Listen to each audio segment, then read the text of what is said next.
Ladies and gentlemen, good day and thank you for standing by. Welcome to the Linde First Quarter 2026 Earnings Call and Webcast. At this time, all participants are in a listen-only mode. Please be advised that today's conference is being recorded, and after the speaker's presentation, there will be a question-and-answer session. I would now like to hand the conference over to Mr. Juan Peláez, Head of Investor Relations. Please go ahead, sir. Abby, thank you. Good morning, everyone, and thanks for attending our 2026 First Quarter Earnings Call and Webcast.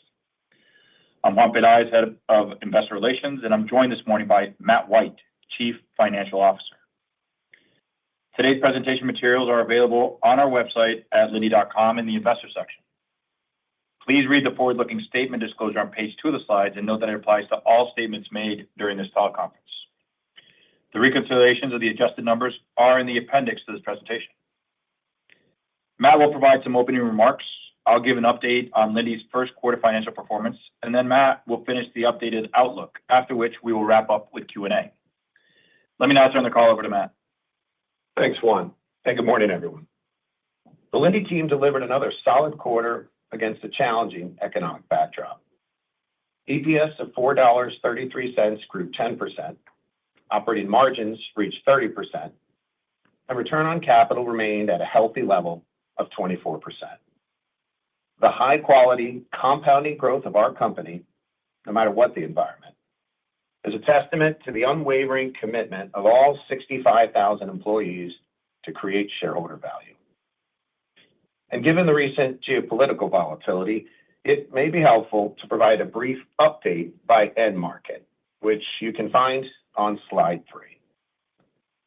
As a reminder, the top half shows consumer-related end markets at approximately 1/3 of sales, while the bottom half represents industrial-related markets for the remaining 2/3. The growth rates reflect price and volume, but exclude FX or M&A. Starting at the top, healthcare at 16% of global sales grew 1% year-over-year. We provide gases, equipment, and services to medical institutions, such as hospitals, and direct to the home. Normally, a resilient market like this should grow in line with demographic trends or low to mid-single-digit %. While we're experiencing those growth rates in most countries, the U.S. home care business has been relatively flat. In late 2025, a new U.S. healthcare policy resulted in less services for a specific piece of equipment, which is reflected in the current run rate and will continue for the next several quarters. Aside from this particular issue, the rest of healthcare is performing as anticipated while providing a resilient balance to the more cyclical markets. At 9% of sales, food and beverage grew 5% from broad-based strength. The largest contributor is the U.S. beverage business, where we continue to see increased customer need for new services and applications.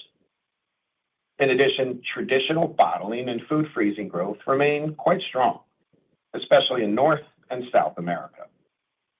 Overall, food and beverage has grown mid to high single digits over the last several years and is expected to remain a steady contributor. Electronics increased the most at 10%, primarily driven by continued investments in advanced chips to support AI. The growth is heavily weighted toward the U.S., China, and Korea, since our substantial electronic sales in Taiwan are excluded as a non-consolidated 50% joint venture. As both the scale and industrial gas intensity continue to expand in this sector, Linde remains well-positioned. We're currently investing more than $1 billion of the project backlog for ultra-high purity plants, which will support the most advanced fabs in the world. There's more to come, as we have a high degree of confidence in adding substantial new projects to the backlog this year. Moving to industrial end markets, you can see growth across the board, which supports the notion we're starting to lap more difficult comps after years of stagnant industrial activity. Chemicals and energy, representing 22% of sales, increased 3% as growth in Americas and APAC more than offset contractions in EMEA. Americas was driven by higher activity for hydrogen and nitrogen in U.S. Gulf Coast refining and Latin American upstream energy, while APAC increases primarily came from our recent investments in the Jurong Island integrated complex. EMEA continues to experience negative volumes, primarily from on-site customers shifting production to more competitive assets outside continental Europe. It remains to be seen what the longer-term effects could be from the Middle East conflict, but so far, it appears activity is relocating to more feedstock-advantaged assets in Americas and, to a lesser extent, APAC. And while we're on this topic, I think it's worth providing a brief update on our helium business. Helium was in oversupply for a few years through 2025, but recent events have created acute global shortages. Linde sources from a very broad base since supply chain constraints are a recurring challenge. Therefore, we are currently well positioned despite some of the recent outages. Given our business is largely contracted, the priority is to meet existing customer commitments. After that, we still anticipate excess molecules, allowing us to pursue new multi-year contracts with high-quality customers. Therefore, I don't anticipate significant spot sales this year since we're focused on securing long-term agreements. Returning to the end market slide, metals and mining grew 3%, similar to chemicals and energy. The entire growth is coming from Americas, as both APAC and EMEA are relatively flat. A combination of better industrial activity and protectionist policies from U.S. to Latin America have supported local metals production over imports. Furthermore, we're seeing renewed competitiveness from customers of more gas-intensive integrated blast furnaces when compared to EAFs, primarily from constraints associated with cost-effective scrap and electrical infrastructure.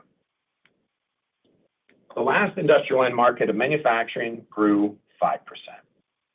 Half of the increase came from aerospace activity in the United States, primarily supporting space vehicle production, testing, and launch, as this end use continues to see strong double-digit % growth. We'll isolate aerospace as a separate end market when it consistently exceeds 5% or more of global sales, which will be a function of the frequencies, size, and propellant type of future space launch. Excluding aerospace, the remaining end market grew low single-digit % as strength across the Americas, especially in the U.S., was partially offset by continued weakness in EMEA, while APAC slightly improved over last year. Within the U.S., packaged gases grew mid-single-digit and hard goods double-digit %, which aligns with the recent favorable U.S. production statistics. In hard goods, growth was balanced between consumables and equipment, and driven by energy, construction, and general metal fabrication. EMEA activity was softer from continued weak industrial activity, including direct and indirect impacts from the Middle East conflict. And in APAC, we experienced moderate volume growth driven by China and Southeast Asia. In summary, the portfolio is doing what one would expect. As geopolitical events shift production around the world and secular growth trends drive concentrated investments, our business units continue to adapt and capture their fair share. And while no one can predict how the next few months will play out, let alone the next few years, I'm confident the Linde team can navigate the volatility and continue to deliver high-quality compounding growth. and I'll turn the call over to Juan to walk through the financial results. Matt, thank you. Please turn to slide 4 for our consolidated results. Sales of $8.8 billion were up 8% year over year and flat sequentially. Versus prior year, foreign currency was a 5% tailwind, driven primarily by the strengthening of the euro. Net acquisitions contributed 1% from attractive roll-ups we've been executing globally. This quarter alone, we signed 9 more bolt-on acquisitions, primarily in the Americas, which will continue adding to future EPS growth. Underlying sales increased 3% versus last year from 2% higher pricing and 1% higher volumes. Volume increase was driven by the project startups, primarily in APAC. Both Americas and APAC continue to see base volume growth, but it was mostly offset by EMEA due to the weaker economic activity in the region. Sequentially, underlying sales were flat as higher pricing was offset by lower volumes, mainly in APAC and EMEA. The lower volumes was driven by seasonal factors, especially in APAC, followed by EMEA, where we continue experiencing weaker trends in the industrial and markets. Price continues to drive underlying sales growth, highly correlated to local inflation levels. Recall that actual price increases are higher for the combined packaged and merchant gases, which represent roughly 2/3 of total sales. Operating profit of $2.6 billion increased 8% year over year and resulted in a margin of 30%, similar to prior year. Sequentially, margins improved 50 basis points, driven by management actions in pricing and cost productivity that more than compensated for seasonal volume declines. We expect management actions to continue to support profit growth and margin expansion for 2026. EPS of $4.33 was 10% over prior year, or 5% when excluding the effects of currency translation. We finished the quarter slightly above the top end of the guidance range due to better effects as the business performed as anticipated, considering the many challenges globally. Operating cash flow was $2.2 billion, 4% higher than prior year. Capital expenditures were $1.3 billion, and as a result, our free cash flow was $900 million, which we used primarily to pay dividends and repurchase shares. The CapEx of $1.3 billion was roughly split between base CapEx and project backlog.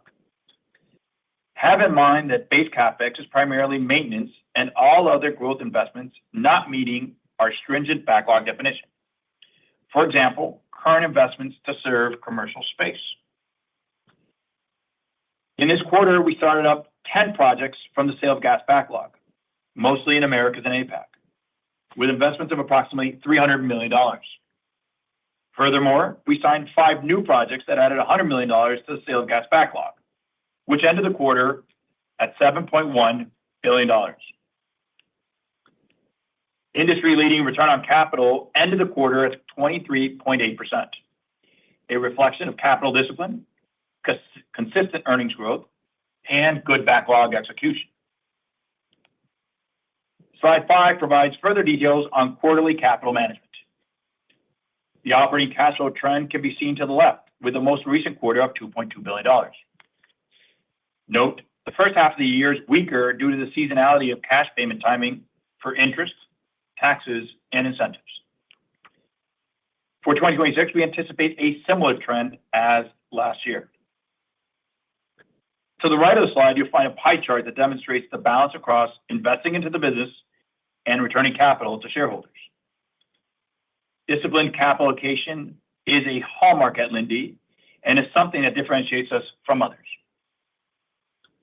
During the quarter, we raised the annual dividend by 7%, making it 33 consecutive years of dividend growth with an average growth rate of 13%. We also repurchased $800 million of stock during the quarter while reinvesting almost $1.5 billion into the business. Our capital allocation model remains consistent across all environments. In periods of uncertainty and volatility like today, a fortress balance sheet is critical, not only to maintain stability, but also to capitalize on growth and share repurchase opportunities as they arise. Thank you. I'll now turn the call over to Matt, who will wrap up with the guidance update. Slide 6 provides the updated 2026 guidance. Starting with the second quarter, we anticipate EPS in the range of $4.40 to $4.50, or 8% to 10% growth. This includes a 1% currency benefit, but consistent with prior quarters, assumes no economic improvement at the midpoint. For the full year, we're updating to a new range of $17.60 to $17.90, or 7% to 9% growth. Like the second quarter, this includes a 1% currency tailwind and assumes no economic improvement at the midpoint. Also note, both ranges do not include any improvements in the helium business versus the February guidance. So any incremental volumes or price would be upside. And when compared to the prior guidance, we raised the bottom by 20 cents from increased confidence in the overall business resiliency. However, we left the top at $17.90 because it's still early to signal increased optimism. There are a lot of things happening in the world right now, and I'd like a few more months before considering a top-end raise. Overall, we had a decent start to the year, but remain guarded until we see more clarity on current geopolitical events. I'll now open the call to Q&A. Thank you. And we'll now begin the question and answer session. If you have dialed in and would like to ask a question, please press star 1 on your telephone keypad to raise your hand and join the queue. If you would like to withdraw your question, simply press star 1 again. If you're called upon to ask your question and are listening via speakerphone on your device, please pick up your handset and ensure that your phone is not on mute when asking your question. Again, it is star 1 to join the queue. And our first question comes from the line of Laurent Favre with BNP Paribas. Your line is open.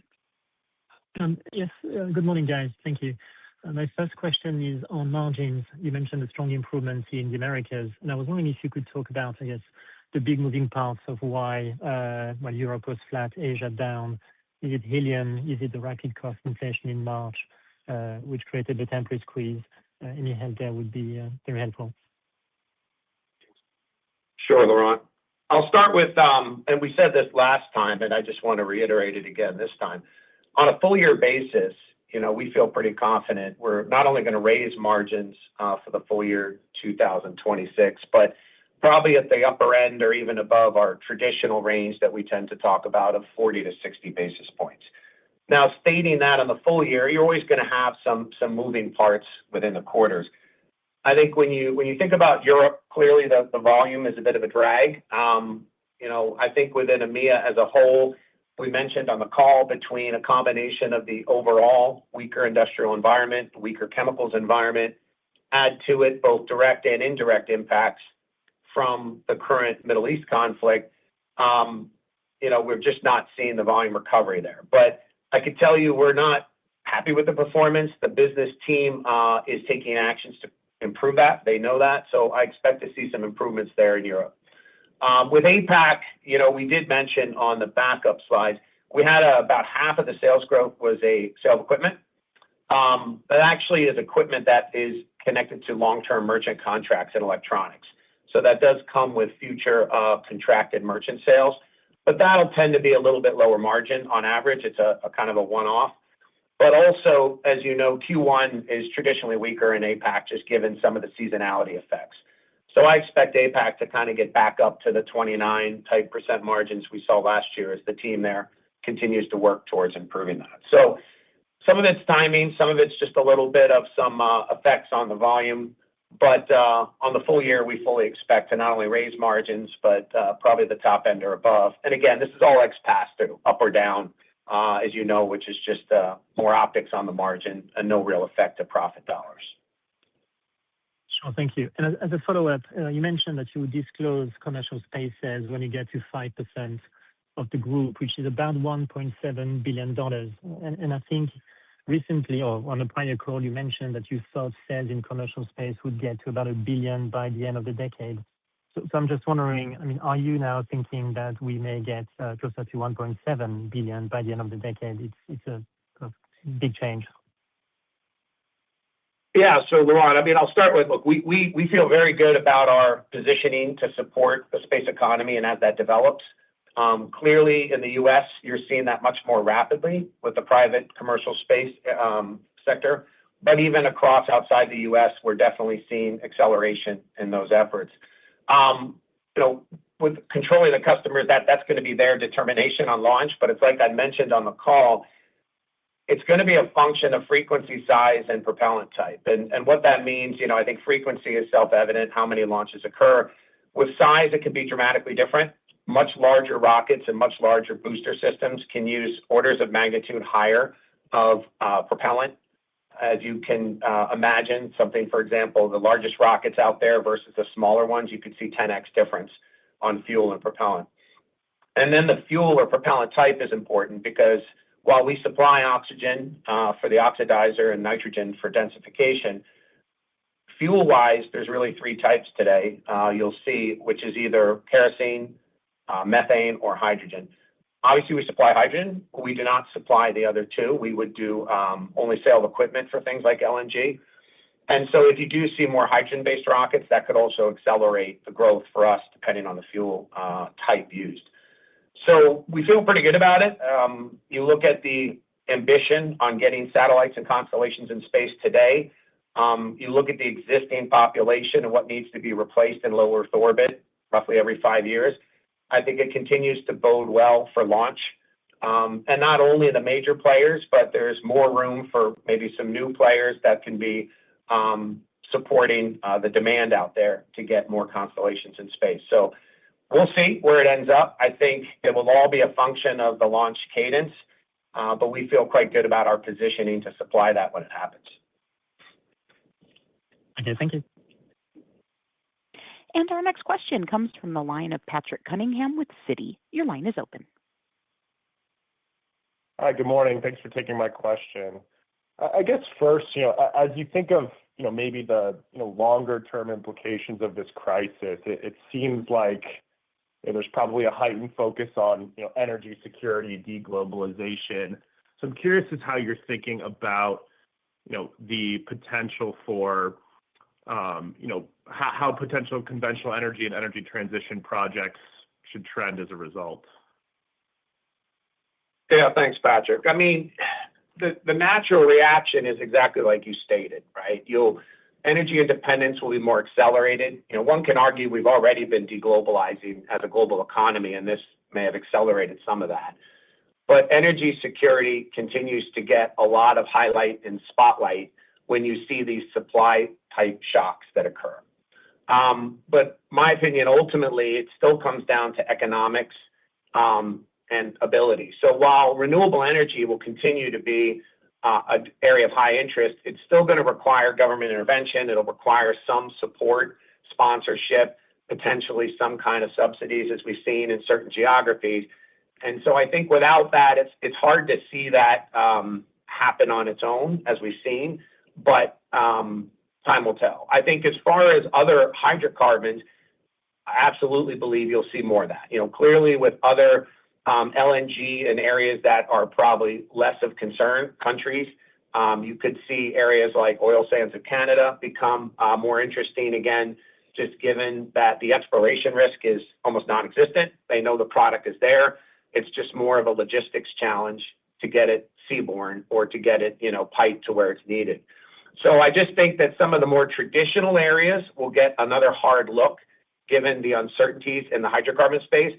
I do think you'll get renewed interest in renewables, but again, without the support of government to help that on everything from right-of-ways to land to permitting to bridging some of the economics, it'll be hard to see that accelerate at a clip that people want it to. Got it. And just on European, sort of outlook, how should we think about on-site volumes and potential earnings upside for the balance of the year?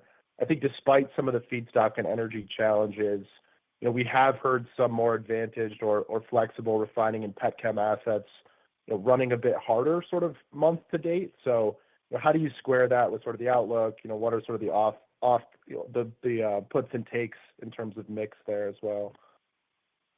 Sure. I think we do have some on-sites that are running well that you could argue are state champions or regional champions. But on the flip side, we've definitely seen some shift production, right? And they're shifting into some of the assets we supply in other geographies, primarily in Americas. I do think part of it also in Europe right now, in my opinion, you have a bit of a challenge with some of the uncertainties, right, around energy policy, around some of the environmental policy. Clearly, there's a lot of imports, and not just on the base material sides, but on the finished goods sides as well. And so at this point, it's hard to see how all of those factors will create any significant change without some catalyst. And whether that catalyst is some type of restrictive import policy or more clarity on the environmental policy, clearly with the IAA, that could help. I think it just needs that money needs to find its way on the ground. If it does, that could help turn some of that around. So that's, to me, what we just need to see. If we see a catalyst there of some significant type, it should help. And it could be anywhere from maybe some import restrictions to the IAA hitting the ground. But aside from that, it's hard to see a major shift. Great. Thank you so much. And our next question comes from the line of Vincent Andrews with Morgan Stanley. Your line is open. Thank you and good morning. Matt, circling back on the space side of the equation and the idea of getting to that 5% of sales. Do you have the capacity you need to get there, or should we be anticipating some type of capacity increase? Maybe it's in different geographies. And would you do that in concert with customers, or would you do that on your own and make it more of a merchant business? How should we be thinking about that? Yeah, sure. I think it's really in concert with customers.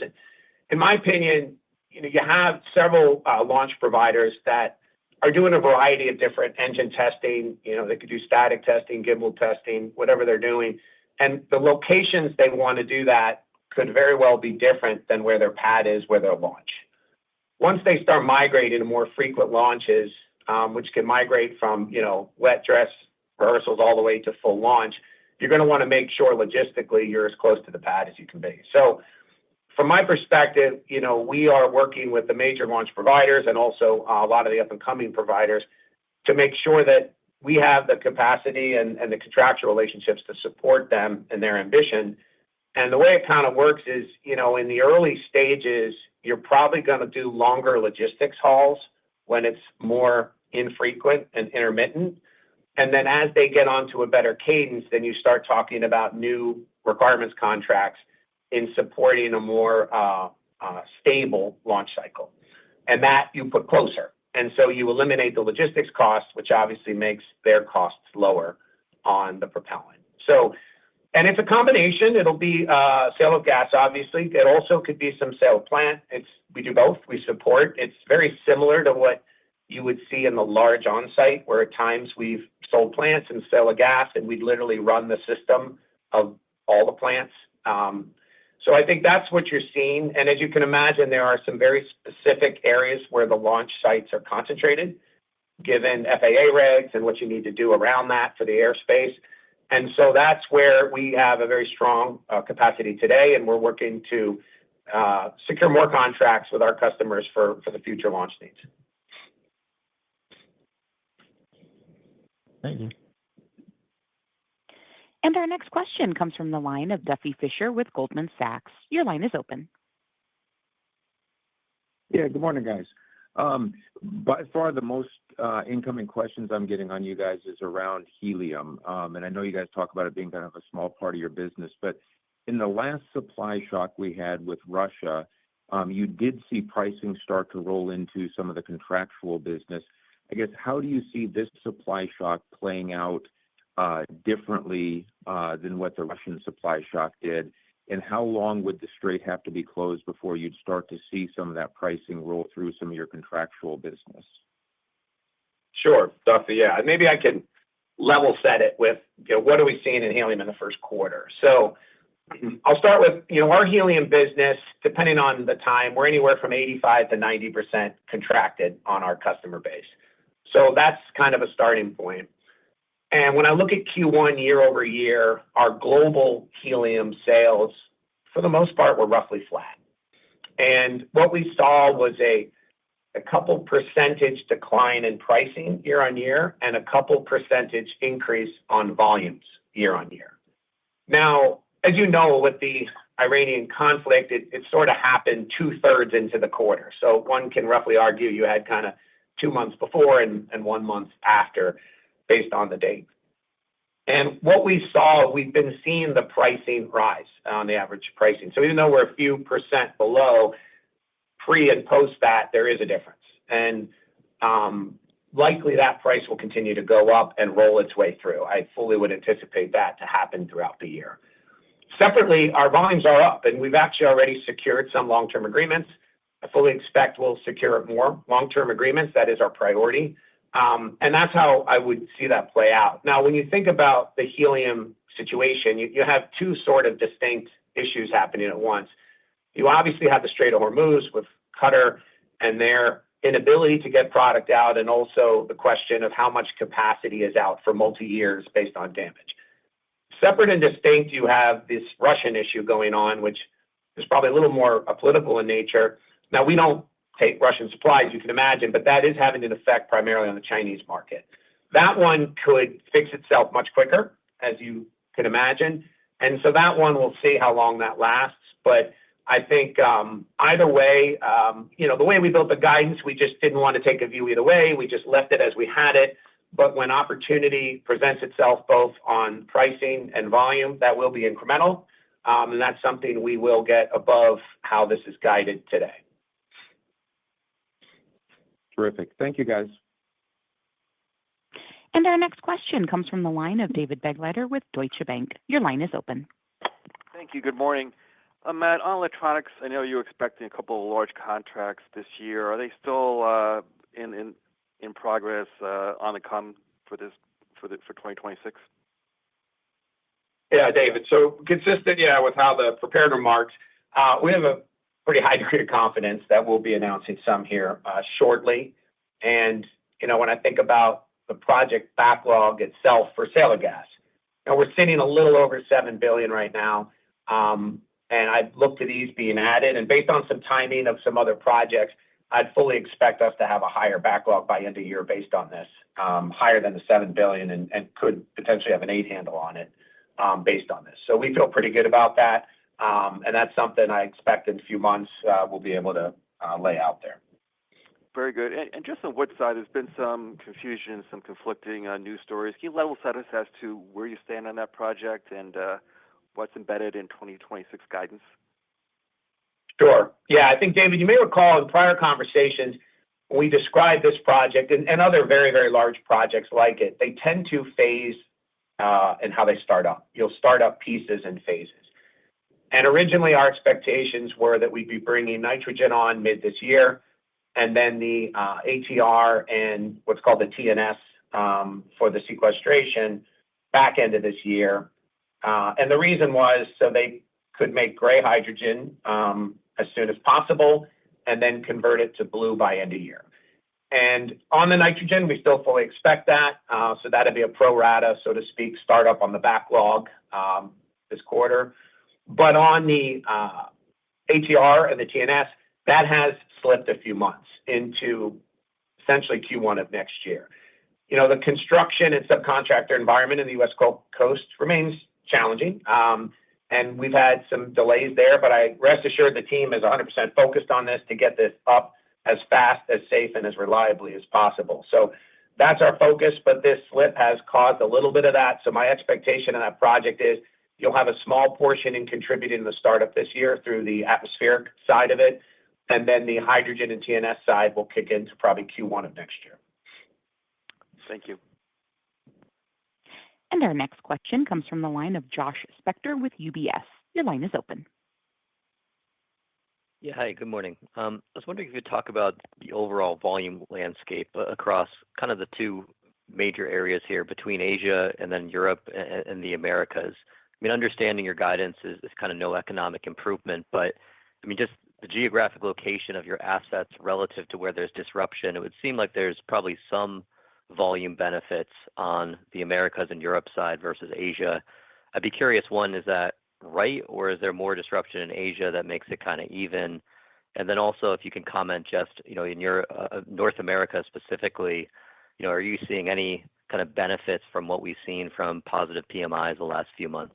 Thanks. Yeah, Josh. So let me start with the first part.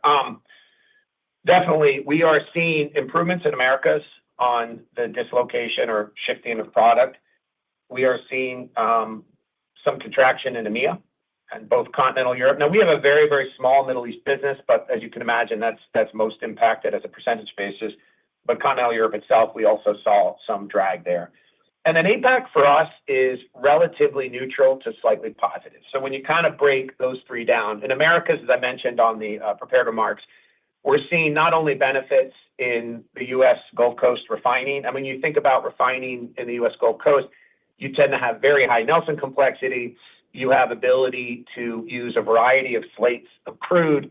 And so given where the 3-2-1 spreads have gone, given their ability to manage some of the crude spreads, I think they're in a very, very strong position. And a lot of their product is supplied via the continent. And so they can take advantage of that, and we've seen that. We've also seen Latin American upstream improvements given the price of seaborne Brent. It just makes it more attractive for them to produce. So we've clearly seen that.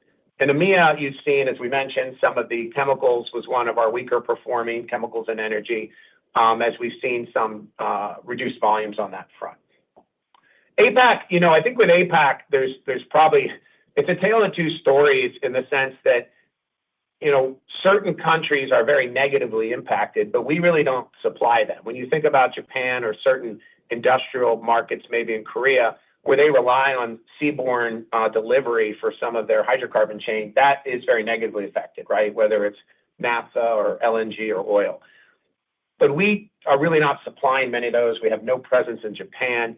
On the flip side, coal to X, coal to chemicals or coal to something in China is actually performing better. And we're seeing that we have several customers that are C to X customers within China, and they do have an advantage in this scenario. So the simple way I think about it is, if your feedstock is coming on a ship, it's probably a tough scenario for you. But if it's land-based, right, either a pipeline or maybe even a rail car, you're probably in a little bit better position. And that's kind of how I would say we're seeing it play out today. As far as, the PMI, yeah, that was kind of per the prepared remarks. Our hard goods business is up double-digit % right now in the U.S. packaged business. Our packaged gases are up mid-single digit. And really where we're seeing that strength is on some of the construction energy side, which you can imagine plays a little bit to some of the hyperscaler constructions and things you're seeing on that front. And so I think that continues to be good. Metal fabrication continues to be strong. So we've really seen that pick up across. And on the hard goods, it's really split between consumables and equipment, which is a healthy split. So I think you're absolutely seeing that positive benefit from the U.S. PMI prints. Thanks. If I could just also quickly clarify a prior question, is that, when you've talked about commercial space getting to $1 billion, my understanding is that was more commercial space launch. You have another $600 million plus in commercial aero. That's more the coatings business. So your prior comments were more that maybe you get to that 5% in 2030 timeframe, maybe. And then maybe your comments today about some of the disclosures is maybe you can get there sooner than expected. Is that the right interpretation, or do I have it wrong? No, I think you're right, Josh. I mean, look, I've used the word aviation within aerospace. And yes, aviation is a very different animal. That's for primarily jet engines. And that business is doing quite well in addition. But, there's always a saying, never give a number in a year, right? But I think we put something out there to give us enough room to do it.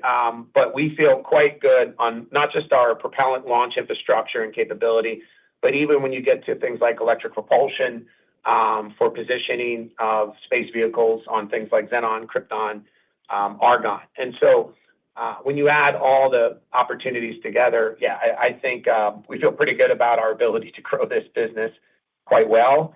And really, like I said, it'll just be a function of the space launch. But you're right that any of those numbers fully exclude aviation or anything to do with land-based, pieces around jets or jet engines. Thank you. And our next question comes from the line of Matthew Deo with Bank of America. Your line is open.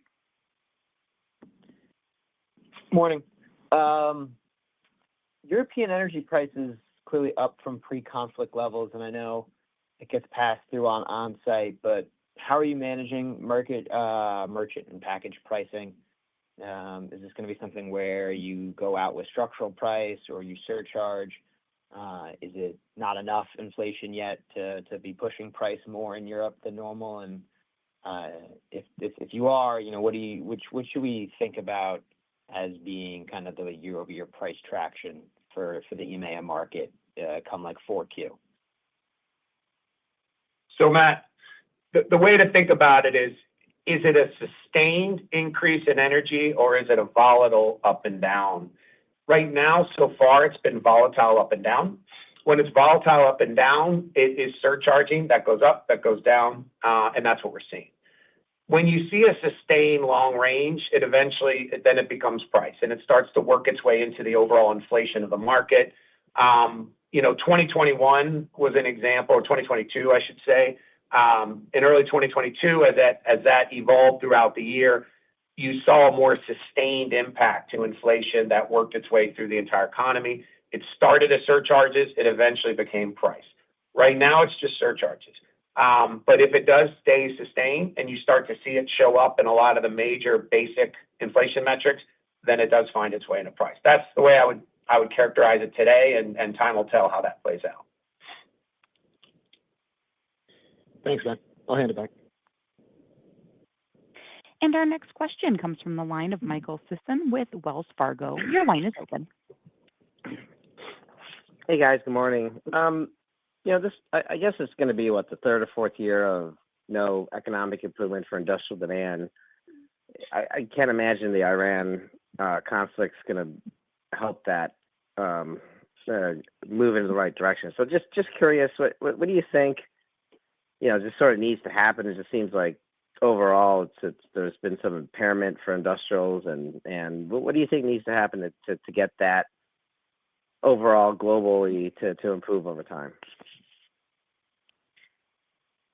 Well, Mike, I think some level of stability always helps, right? When you think about industrial demand, at least in my opinion, it tends to be large items, non-durable or durable goods, non-resi infrastructure. And to embark on those kind of projects, they usually require financing. They usually require a long-range view on a return profile.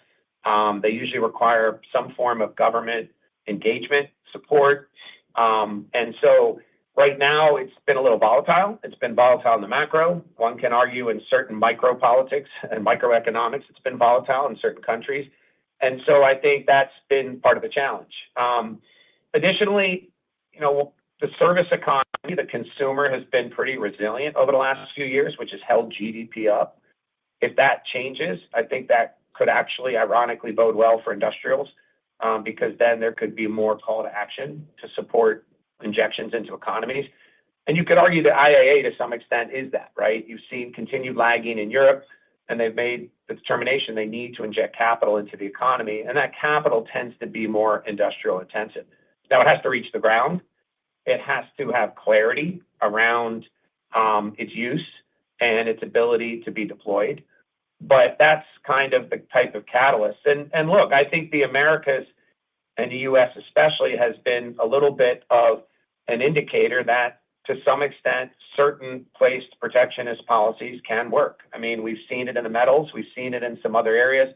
Yes, it brings some confusion initially, but the U.S. has seemed to bounce back. And so we all know there's excess capacity in certain markets in the world, and we kind of know where it's coming from. And so I think it's really a function of who is making the capacity for what. So we'll see. I think right now, though, the Americas, we continue to feel pretty bullish on and the trajectory it's on. And as I mentioned, I think with EMEA, it really is going to come down to some catalysts to try and change that trajectory. And APAC is fine right now. I think APAC is, we're seeing certain geographies do better than others, clearly. But our Chinese business is very stable. India is growing. And we'll just have to see how the rest play out.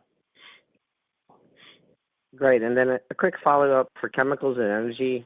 Sales were up 3% in the first quarter on slide 3.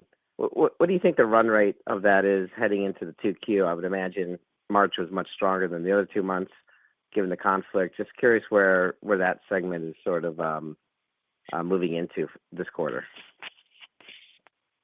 Sure. It's led by the Americas, as mentioned, and we really haven't seen any reason that should decline or abate. I think the strength is still there and is still anticipated. So, and the comps, as I mentioned, definitely get a little easier here on out as we start to lap, as we mentioned, a couple of years of some industrial stagnant conditions. So we'll see, but I feel pretty good. It'll remain positive throughout the year, and we'll see how much it remains positive. Thank you. And our next question comes from the line of Jeff Zekauskas with J.P. Morgan. Your line is open. Thanks very much. In your commentary on the Americas for the first quarter, you talked about weakness in chemicals and energy end markets. And, I assume that will strengthen. So as a base case, should volume of, 2% year over year, move up to, 3 or more in the second quarter? And, are there also pricing opportunities because energy and chemicals are better? So, Jeff, I think with chemicals and energy, yeah, we're better in Americas, but weaker in EMEA, as mentioned. I think this is, mostly on-site. So the pricing will just be a function of the annual escalation, which the contract would state. That being said, we are seeing some more merchant activity for upstream oil, primarily Latin America, which is an opportunity for further volume expansion. So I feel pretty good about the Americas' position, competitiveness, and capability in chemicals and energy. As mentioned before, it's been on a good trend, and I'd expect that to continue. And, recall, there were a little bit of some normal weather aspects that happened in Q1, which could always dampen it a little bit, and you get through that by Q2. So we feel pretty good about what we could see in Q2 on those trends. And again, it always comes down to, in my mind, the same basic situation, which is the lowest cost suppliers in this environment tend to win in these times of supply shock stress. And when you think about a lot of the assets in Americas with their advantaged feedstock, their infrastructure, their capabilities, the complexity they can handle, they tend to be some of the lowest cost and best producers in these environments. And so I feel pretty good about how they'll perform looking forward, and especially in the near term. Okay. And then secondly, your other income in the quarter was $63 million versus $26 million a year ago. What happened there? And was the currency benefit in the quarter about 3% on EPS, or maybe $80 million pre-tax? Or do you have a different number? Okay, so let's just take the second question first. On FX, the simple way to think about it is just take whatever we put in the sales variance. So in this case, we had the 5% globally. Yep. And that pretty much drops all the way down. That's sales, that's SG&A, that's operating income, that's EPS. Because of the way our business is structured, it's very localized. And so our exposure to sales on translation is quite similar to our exposure to costs. So 5% would be that impact. As far as other income, in the last few years, other income has been anywhere from $100 to $200 million. I would expect this year, for the full year, we'll be on the lower end of that range. And, to sort of characterize what is there, right? It is operating income. It is part of operations. But we tend to put things there that usually are settlements, could be time lags, could be gains, losses on sales of things.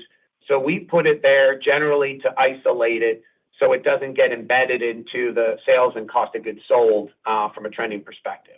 So in this particular quarter, we had a gain on a sale. It was a cash gain. It was a real gain.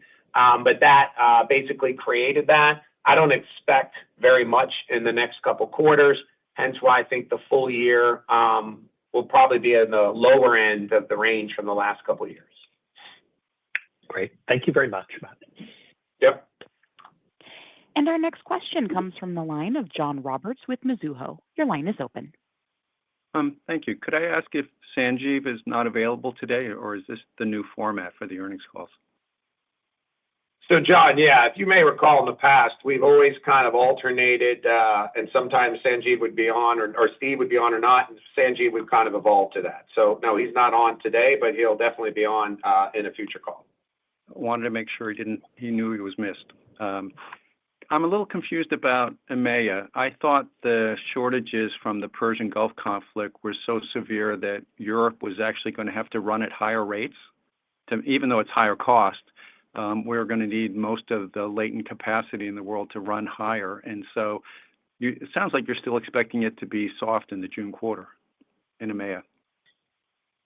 Well, let's start with, as you know, the guidance of what we said is no economic improvement at midpoint. So that's just the baseline based on the guidance. So if you take that and extend it out, what it's implying is what we're seeing in Q1 just continues going forward. Whether or not it improves, we'll see. But from what we experienced in our EMEA in Q1 on the on-site and chemicals and energy on a year-over-year basis, we saw a decline based on the effects from those operating assets of the customers. Okay, thank you. And our next question comes from the line of Kevin McCarthy, Vertical Research Partners. Your line is open.